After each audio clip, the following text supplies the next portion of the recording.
Hello there, and welcome back to the studio.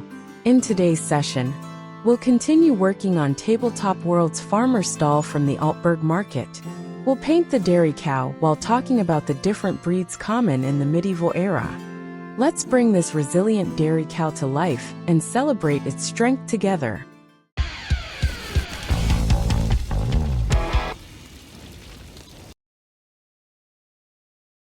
We chose to paint our cow red-brown with white markings like the Swedish breed, similar to the ones in Tabletop World's latest farmstead Kickstarter. Nowadays there are several breeds of dairy cow, the most popular being the Holstein. The Holstein cow is a large black and white or red and white stylish animal with outstanding milk production. It originates from Europe and was imported to America from Holland in the mid-1800s.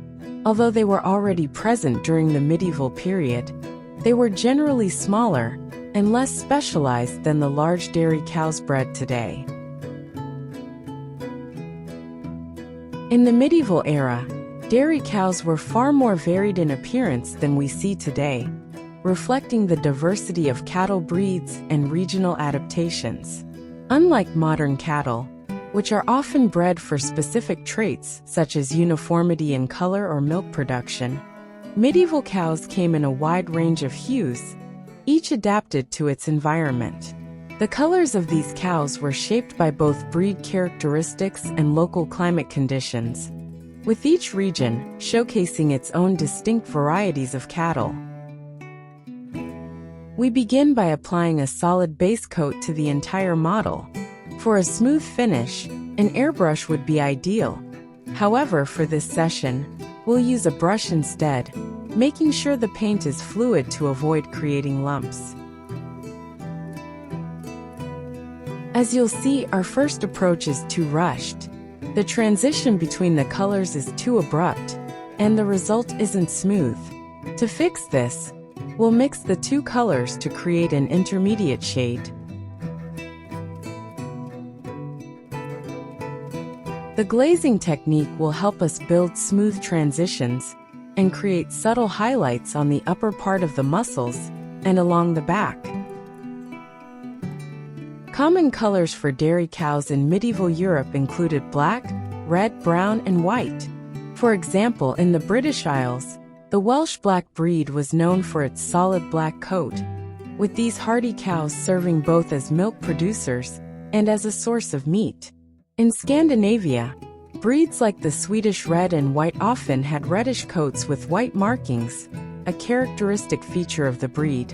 Brown cows, ranging from light to dark shades, were widespread across Europe, appreciated for their hardiness and adaptability to various climates. Though white cows were less common, breeds like the early Frisian exhibited lighter coats with black or brown patches, and some had distinctive black and white patterns. The Normandie breed from northern France was another example, with its red or brown body marked by white patches. Many cows also had piebald or patchwork coats, showing mixtures of black and white, red and white, or brown and white, which added to the visual diversity of the medieval herd. Though the appearance of these cows varied widely, their role on the farm remained consistent. They were bred not for aesthetic appeal, but for their utility. Their primary purpose was to provide milk, pull plows, and assist with other agricultural tasks. In this way, their colors were as varied as their roles in medieval farm life, each cow suited to the specific needs and conditions of its region.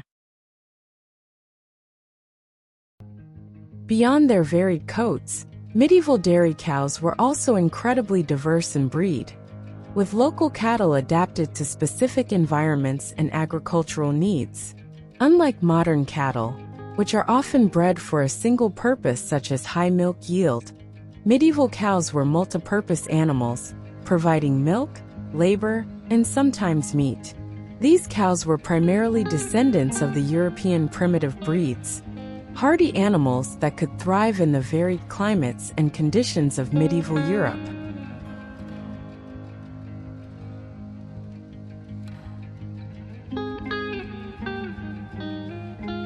We push the highlights all the way to pure orange-brown, and once the muscles and facial details are well defined, we're ready to paint the typical white markings on our sturdy bovine.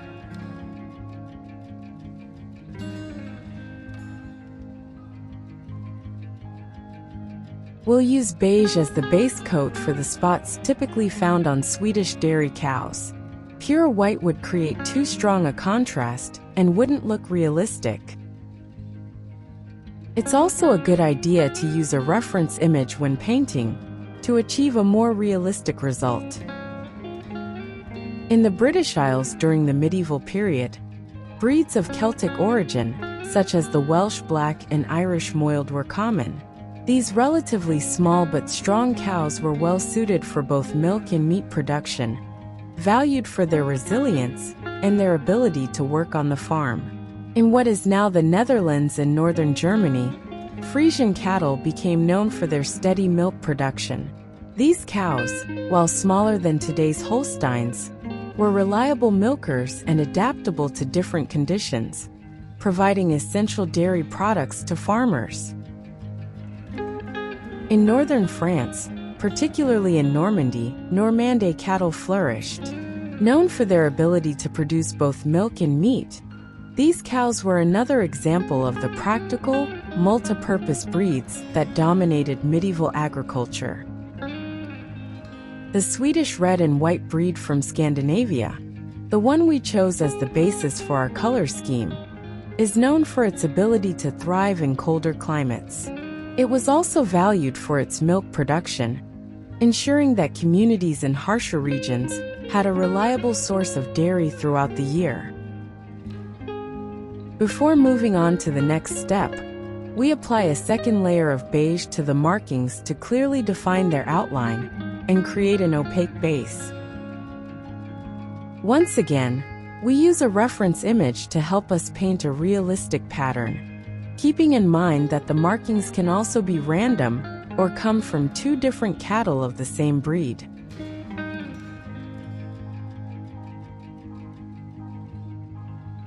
To complete the markings, we will highlight them with a mix of beige and off-white, applying it primarily to the muscle definition and raised surfaces.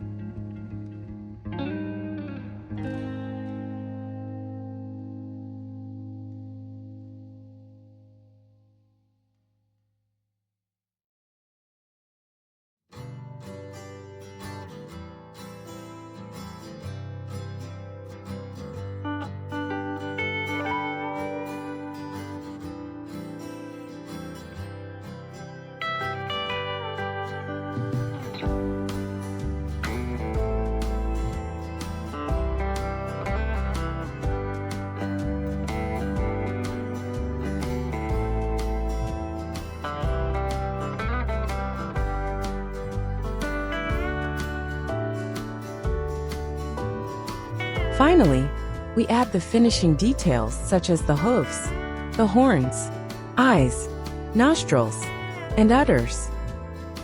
What all these medieval cows had in common was their resilience and adaptability.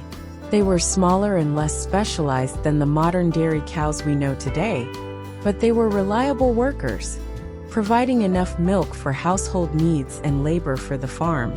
Farmers relied on these cows not only for milk, which could be turned into butter and cheese, but also for their strength in pulling carts and plows, as well as for their meat when necessary. These cows were perfectly suited to their local environments, with each breed adapted to the specific climate and agricultural demands of the region it came from. In the end, the diversity of color and breed among medieval dairy cows reflected the resilience and resourcefulness of these animals.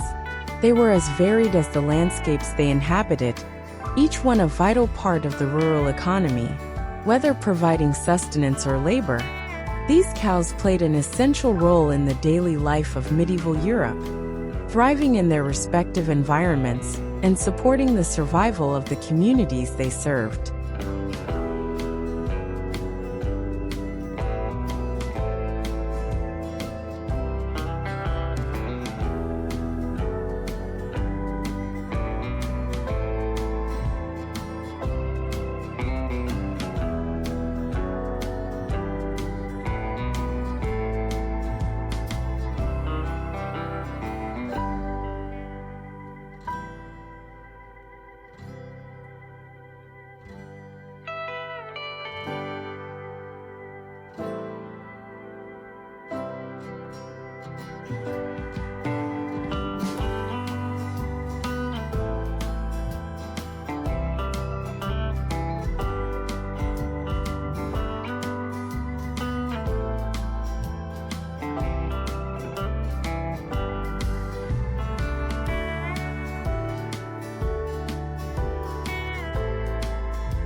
We hope you've enjoyed this painting session.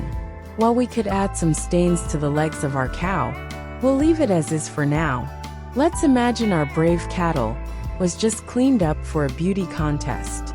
In the next video of this series, we'll continue painting the other elements of the farmer's stall. Thanks for joining us today. And as always, keep on painting and take care.